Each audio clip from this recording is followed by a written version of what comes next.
يا نفس إن لم تظفري لا تجزعي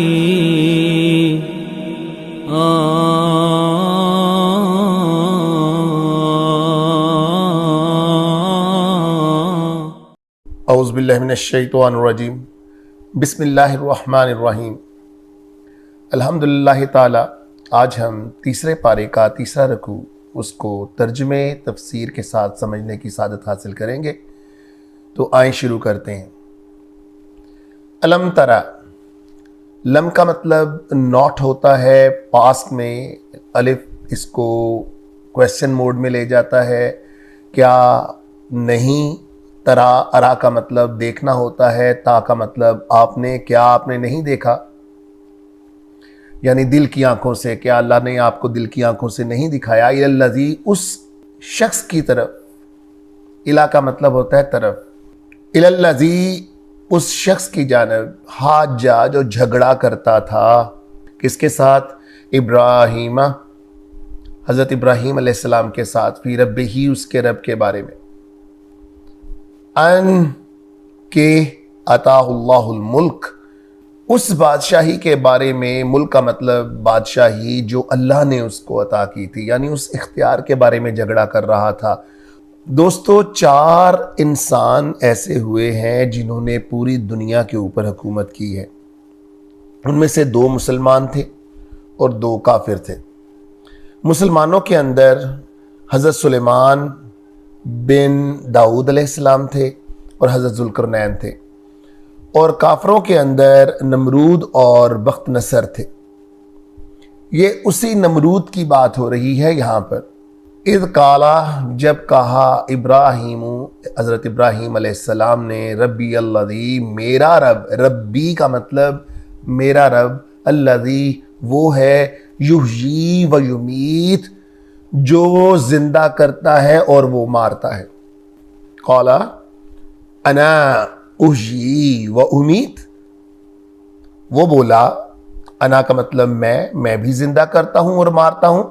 اور اس نے کیا کیا؟ 2 ایسے بندوں کو بلوایا جن کو سزائے موت ہو چکی تھی، ایک کی گردن اتروا دی اور ایک کو چھوڑ دیا۔ اس نے کہا، یہ دیکھو، اس بدبخت کو حضرت ابراہیم علیہ السلام کی یہ بات نہیں سمجھ آئی کہ اللہ تعالیٰ تو بعد مرگ کی بات کر رہے ہیں، زندہ کرنے کی، اور اس وقت کی بات کر رہے ہیں جب نطفہ ابھی زندگی کی نمو بھی نہیں پاتا تھا۔ لیکن کیونکہ اس کی عقل اتنی ہی تھی تو اس نے اس کا جواب، یا شاید تمسخر کے اندر اس کا جواب دیا۔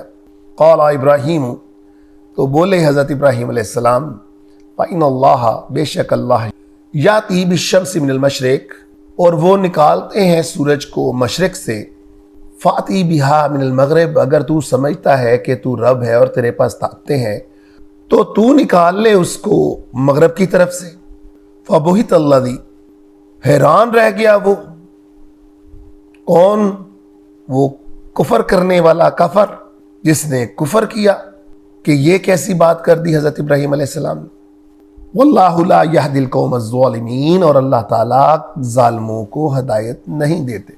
دوستو، یہ اس وقت کی بات تھی جب کہ قحط پھیلا ہوا تھا، اور حضرت ابراہیم علیہ السلام باقی تمام لوگوں کے ساتھ اس ملک کی طرف روانہ ہوئے جن کا بادشاہ یہ کافر تھا، اور اپنے کفر کے اندر وہ اتنا بڑھ چکا تھا کہ لوگوں کو اس بات کے اوپر گندم دیتا تھا کہ وہ اس کو رب مانے۔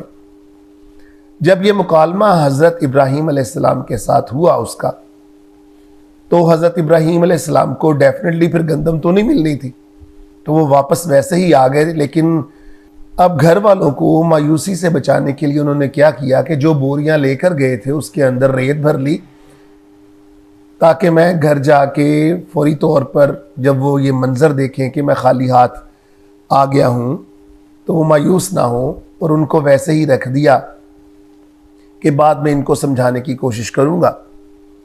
اور سو گئے، تھکے ہوئے تھے، سو گئے۔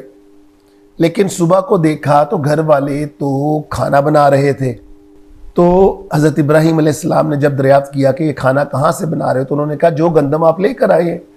تو آپ فوری طور پر سمجھ گئے کہ یہ اسی اللہ تعالیٰ نے میری مدد کی ہے جس کے لیے میں نے اس کے ساتھ جھگڑا کیا تھا۔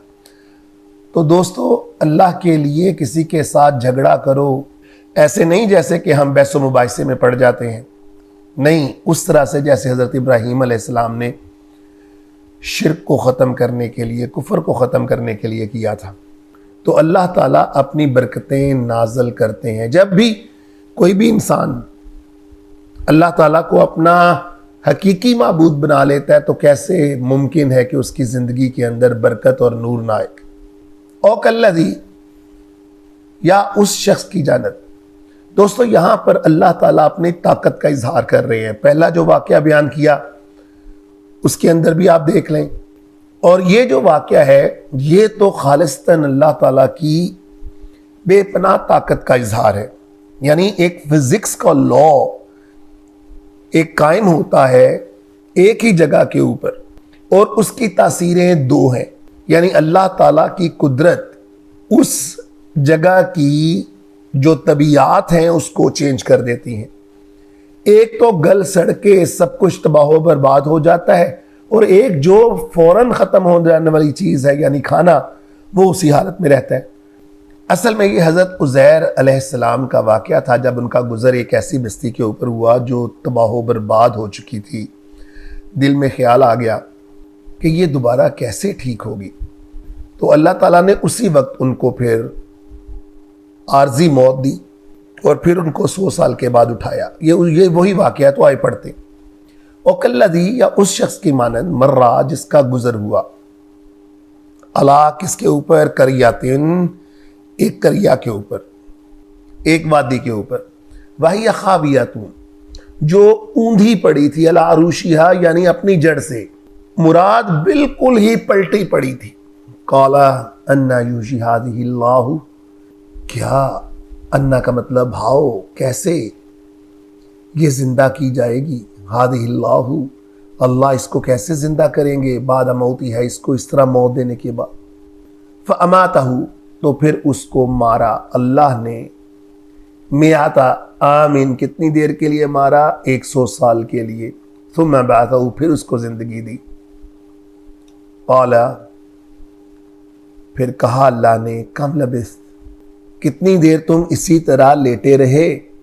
قال، تو وہ بولے، لبثت یوما، شاید میں اسی حالت میں رہا ایک دن، او بعض یوم، یا دن کا کچھ حصہ۔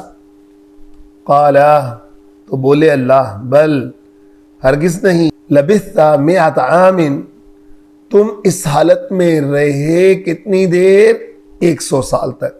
فانظر، ذرا دیکھو، الی طعامک، اپنے کھانے کی جانب، و شرابک، اور اپنے پینے کی جانب، لم یتصنع، لم پاسٹ نیگیٹو، ناٹ، دیکھو یہ بالکل بھی خراب نہیں ہوئے۔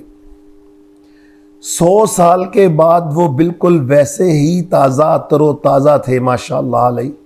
وانظر، اور نگاہ دوڑا، الی حمارک، اپنے گدھے کی جانب، کا اپنے، ولنجعلک، نا کا مطلب ہم، کا کا مطلب آپ کو، ہم بنا دیں گے، آیات للناس، ایک نشانی لوگوں کے لیے۔ وانظر الی العظام، ذرا نظر دوڑاؤ ہڈیوں کی طرف، کیف ننشزھا، دیکھو یہ کیسے اٹھتی ہیں، پروان چڑھتی ہیں۔ ثم، تب، نکسوہا، میں کیسے اس کو ڈھانکوں گا، ان کو کور کروں گا، لحمن، گوشت کے ساتھ۔ فلما تبین لہ، جب یہ سب کچھ ظاہر ہو گیا ان پر، قال، تو وہ بولے، اعلم ان اللہ، اب میں جان گیا ہوں، بے شک اللہ علی کل شیء قدیر، تمام چیزوں پر قادر ہے۔ یہ اگلا جو واقعہ ہے بالکل اسی سے ملتا جلتا، اللہ کی بے پناہ طاقتوں کا ظہور، کہ اللہ جب چاہیں، جس طرح چاہیں، جو چاہیں کر دیں۔ وَإِذْ قَالَ، اور جب کہا کس نے، ابراہیم، حضرت ابراہیم علیہ السلام نے، ربی، اے میرے رب، آرینی، مجھے دکھا، ارا کا مطلب دکھا، نی، مجھے دکھا، کیف تحیی الموت، کیسے تم زندہ کرتے ہو اور مارتے ہو۔ قال، تو بولے رب تعالی، اولم، کیا نہیں ہے تمہیں، تؤمن، تمہیں ایمان؟ قال بلا، وہ بولے بے شک ہے، ولیکن لیطمئن قلبی، میں بس قلبی اپنے دل کا اطمینان چاہتا ہوں۔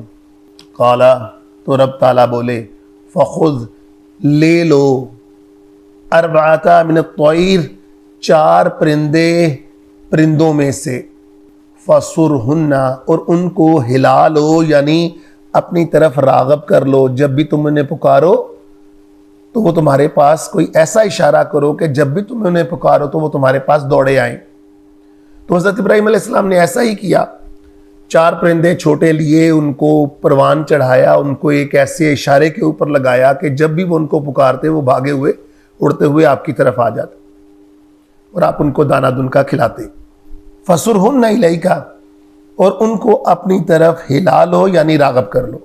ثُمَّ، تب، اجعل علی کل جبل، ان کو رکھ دو تمام پہاڑوں پر، منہن، ان میں سے، جزءاً، ٹکڑے۔ کیا کہا اللہ تعالیٰ نے کہ یعنی تم ان کو حلال کرو، اور حضرت ابراہیم علیہ السلام نے بھی ایسے ہی کیا، ان کو حلال کیا، ان کو چھوٹے چھوٹے ٹکڑوں میں یعنی قیمے کے اندر چینج کر دیا۔ اب ان کو پتہ نہیں چل رہا تھا، اتنے مکس ہو چکے تھے کہ کون سا پرندہ کون سا ہے۔ اب اس میں سے کچھ ٹکڑے لے جا کر انہوں نے مختلف پہاڑوں کے اوپر رکھ دیے، 4 پہاڑوں پر جیسے اللہ تعالیٰ نے آرڈر کیا تھا۔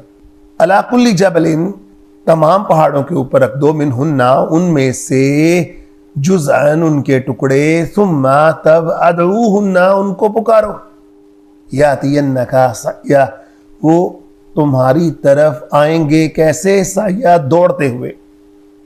اور حضرت ابراہیم علیہ السلام نے ایسا ہی کیا، اور جب ان کو جس آواز سے پکارا وہ اسی آواز سے ان کے پاس دوڑتے ہوئے چلے آئے۔ وَعَلَمْ ان اللہ عزیز حکیم، جان رکھو اللہ بہت غالب ہیں، بہت حکمت والے ہیں۔ وآخر الدعوانا ان الحمد للہ رب العالمین۔ يا نفس إن لم تظفري لا تجزعي